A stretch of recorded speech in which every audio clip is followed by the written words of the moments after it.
Hello बंधुरा welcome to Hina kitchen. बंधुरा आज के आमी रान्ना करब मेथी शाक। और এই যে দেখুন একটা নতুন রেসিপি নিয়ে চলে আসছে শীতকালের মেথি শাকের রেসিপি।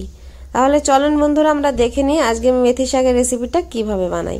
এইখানে আমি একটা মিডিয়াম সাইজের বেগুন নিয়ে নিয়েছি আর এখানে নিয়েছি মেথি শাক আর নিয়েছি দুটো মিডিয়াম সাইজের আলু। মেথি শাকটা আমি আগে থেকে কেটে পরিষ্কার করে রেখেছি, এখানে ধুয়েও নিয়েছি। আর এদিকে দেখুন বেগুন আর আলু আর লঙ্কাটা আমি কেটে নিয়েছি। আর বেগুনের সাইজটা দেখুন একদম ছোট ছোট একটু, এই যে দেখুন পনিরের মতন কেটেছি। আর আলুটাকেও সেম ভাবেই কেটেছি। আর এখানে আমি কাঁচা লঙ্কা কুচি নিয়ে নিয়েছি। আর কাঁচা লঙ্কাটা আপনারা আপনাদের পরিমাণ মতো নিয়ে নেবেন।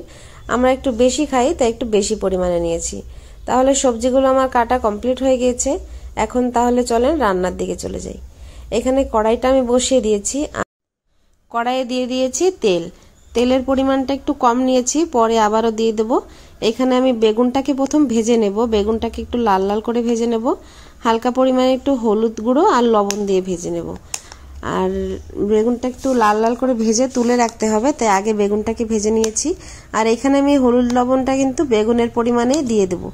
এই যে দেখুন অল্প অল্প পরিমাণে আমি বেগুনে দিয়ে দিয়েছি হলুদ গুঁড়ো আর লবণটা। এটা দিয়ে আমি ঢাকা দিয়ে 2-3 মিনিট মতো ভেজে নেব, যতক্ষণ বেগুনটা একটু লাল লাল না হয়ে যাচ্ছে। এই যে আমি ঢাকা দিয়ে দিয়েছি। আর এই বেগুনটা মাঝে মাঝে একটু নেড়ে চেড়ে দিয়েছি, তাই এই যে দেখুন বেগুনটা সুন্দর একটু লাল লাল করে ভাজা হয়ে গেছে। আর বেগুনটাও কিন্তু পুরোপুরি সেদ্ধ হয়ে গেছে। এখন আমি কড়াইয়ে আরও একটু তেল দিয়ে দেব। আর বন্ধুরা আজকে মেথি শাকটা আমি সম্পূর্ণ নিরামিষভাবে বানাচ্ছি, তাই এইখানে ফোড়নের জন্য দিয়ে দেব কালো জিরে। কালো জিরেটা দিয়ে এর ভেতরে আমি এই যে দেখুন আলুগুলো অ্যাড করে দিয়েছি। আর আলুটাকেও কিন্তু আমি সেম ভাবে হলুদ লবণ দিয়ে আমি ভেজে নেব। আর আলুটাকে একটু লাল লাল করেই ভেজে নিতে হবে।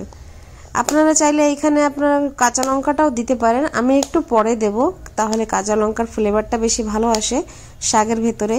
তো এইখানে যে আমি আলুর পরিমাণ মতো এখানে আমি লবণ দিয়ে দিয়েছি আর দিয়ে দিয়েছি অল্প পরিমাণে হলুদ গুঁড়ো। এইভাবে করে আমি নেড়ে চেড়ে আলুটাকেও কিছুক্ষণ ভেজে নেব, যত অবধি আলুটা সেদ্ধ না হয়ে যাচ্ছে। আলুটা আমি ঢাকা দিয়ে দিয়েছি। আর ঢাকা দিয়ে এই যে দেখুন তুলে আমি মেথি শাকটা দিয়ে দেব। মেথি শাকগুলো দিয়ে তারপরে এখানে আমি ভালো করে একটু নেড়ে চেড়ে দেবো। শাকটা এখন অনেকটা বেশি দেখা যাচ্ছে, যখন ভাজতে থাকবো ভাজতে ভাজতে শাকটা কিন্তু অনেকটাই কম হয়ে যাবে। সেই পরিমাণে পরে কিন্তু আপনাদের যদি মনে হয় যে লবণটা কম হবে তাহলে একটু দিয়ে দিতে পারেন। তাই এইভাবে করে আমি শাকটা নেড়ে চেড়ে আমি আবারও একবার ঢাকা দিয়ে দিচ্ছি। আর ঢাকা দেওয়ার পরে এই যে 2 মিনিট পরে আমি খুলে নিয়েছি। আর এখন আমি দিয়ে দেবো এই যে কাঁচা লঙ্কা। আর কাঁচা লঙ্কাটা দিয়ে গ্যাসের ফ্লেমটা কিন্তু মিডিয়াম টু লোতে আছে, বেশি হাই করে ভাজবো না। আর কাঁচা লঙ্কাটা এর সঙ্গেই সেদ্ধ হয়ে যাবে আর এর ফ্লেভারটাও কিন্তু ভালো আসবে। এইখানে দেখুন আমি আরও একবারও ঢাকা দিয়ে দিয়েছি। ঢাকা দিয়ে এইভাবে করে নেড়ে চেড়ে আমি সুন্দর করে শাকটাকে ভেজে নেব। আর এখন এই যে শাকটা কিন্তু অনেকটা ভাজা ভাজা হয়ে গেছে, এখন ভেজে রাখা বেগুনটা আমি অ্যাড করে দেবো। বেগুনটা অ্যাড করে দিয়ে এইভাবে করে আমি আরও কিছুক্ষণ রান্না করে নেব, 2-3 মিনিট মতো রান্না করলেই আমাদের রান্নাটা কমপ্লিট হয়ে যাবে। আর সত্যি বন্ধুরা এই শীতকালে যে মেথি শাকের যখন রান্নাটা করা হয় পরে পুরো ঘরে কিন্তু সুগন্ধে ভরে যায়, একদম এত সুন্দর একটা গন্ধ আসে, মনে হয় কি এখনই আমরা ভাত খেয়ে নিই। আর গরম ভাতের সঙ্গে এই ধরনের যদি রেসিপি থাকে শাকের, যারা শাক খেতে পছন্দ করে তারা তো এইভাবে রেসিপিটা বানালে খুবই পছন্দ করবে।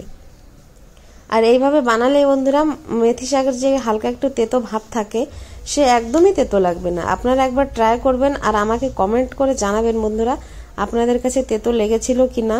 কিন্তু সত্যি এইভাবে রান্না করলে এক ফোঁটাও তেতো লাগে না, আর খেতে এতটা দারুণ হয়, আপনারা ট্রাই করে দেখবেন। আর এই যে দেখুন আপনাদের সঙ্গে কথা বলতে বলতে আমার রেসিপিটা কমপ্লিট হয়ে গিয়েছে। আর এটা দেখতেও কিন্তু দারুণ হয়েছে। এই যে দেখুন আমার রেসিপিটা দেখতে এমনই হয়েছে। আর আপনারা গরম গরম ভাতের সঙ্গে এইভাবে পরিবেশন করবেন। তাহলে বন্ধুরা আমার আজকের রেসিপিটা এই অবধি। আবার আমার এই চ্যানেলের নতুন নতুন রেসিপি দেখার জন্য বন্ধুরা প্লিজ প্লিজ প্লিজ বন্ধুরা আমার চ্যানেলটিকে সাবস্ক্রাইব করবেন আর একটা কমেন্ট আমাকে অবশ্যই করবেন। তাহলে বন্ধুরা দেখা হচ্ছে নতুন রেসিপি নিয়ে। নমস্কার।